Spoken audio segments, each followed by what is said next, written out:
Si la vidéo vous plaît, n'oubliez pas de liker et de partager. Si vous êtes nouveau sur la chaîne, n'hésitez pas de vous abonner et d'activer la cloche de notification. Notre leçon du jour porte sur la variation du rayon atomique dans le tableau de classification périodique. Notre leçon va se structurer de la manière suivante. En grand 1, nous allons définir les mots-clés, à savoir rayon, atome et enfin rayon atomique. Puis, nous marquerons un arrêt pour la question du jour. En grand 2, nous allons parler de la variation du rayon atomique dans le tableau de classification périodique proprement dit. Nous allons énoncer les règles générales. Puis, nous allons évoquer les exceptions à cette règle pour enfin donner une phrase mnémotechnique pour retenir ces exceptions de manière définitive. Grand 1. Définition. Petit a, rayon. Nous pouvons définir le rayon comme étant la droite qui relie le centre d'un cercle ou d'une sphère à sa circonférence.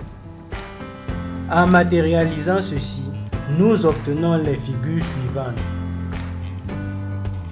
Ayant défini rayon, nous passons à la définition suivante qui est celle d'un atome. Alors, c'est quoi un atome? Un atome peut être défini comme une entité extrêmement petite qui entre dans la constitution de la matière. Il est de l'ordre de 10 exposant moins 10 mètres et son noyau étant de l'ordre de 10 exposant moins 15 mètres. La figure ci-dessous représente la structure d'un atome constitué d'un noyau et des électrons gravitant autour de celui-ci. Nous pouvons nous baser des deux définitions précédentes pour enfin définir l'expression rayon atomique. Un rayon atomique est donc la moitié de la distance séparant le centre de deux atomes contigus. Si l'on prend pour exemple la figure suivante, présentant une molécule constituée de deux atomes identiques, l'expression du rayon atomique est donnée par R est égal à D de AA sur 2. D de AA représentant la distance séparant le centre des deux atomes.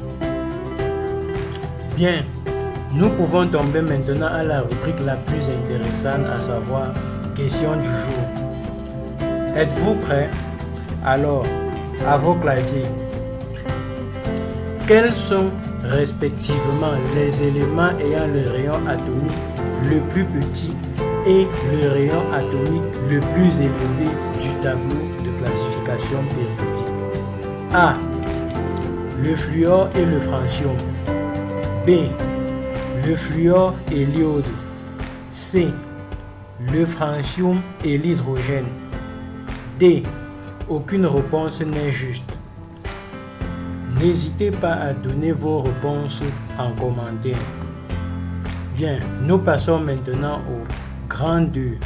Le grand 2 étant la variation du rayon atomique dans le tableau de classification périodique.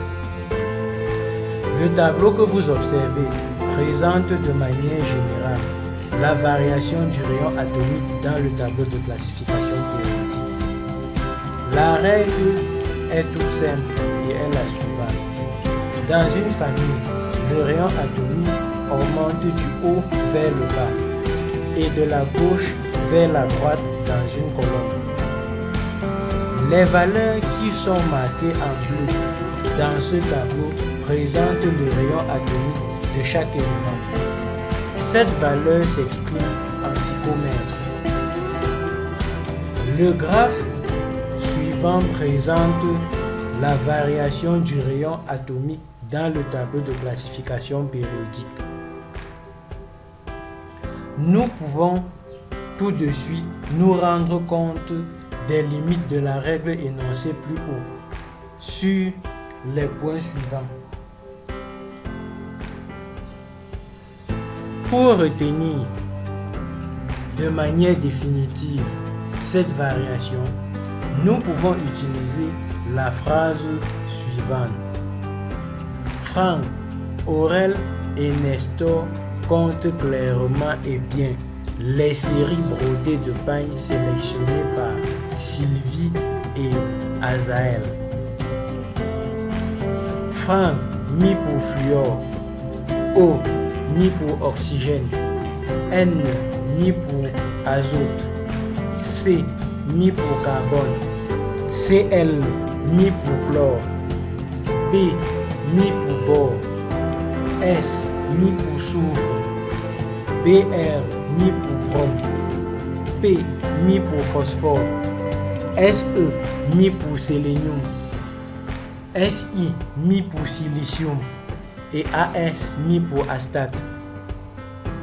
Bien, vous pouvez donc constater que le fluor a un rayon inférieur à celui de l'oxygène, qui lui a un rayon inférieur à celui de l'azote, qui est inférieur à celui du carbone, inférieur à celui du chlore, qui est inférieur à celui du bore, inférieur à celui du soufre, du brome, du phosphore, du sélénium, du silicium et enfin de l'astate. Si la vidéo vous plaît, n'oubliez pas de liker et de partager. Si vous êtes nouveau sur la chaîne, n'hésitez pas de vous abonner et d'activer la cloche de notification.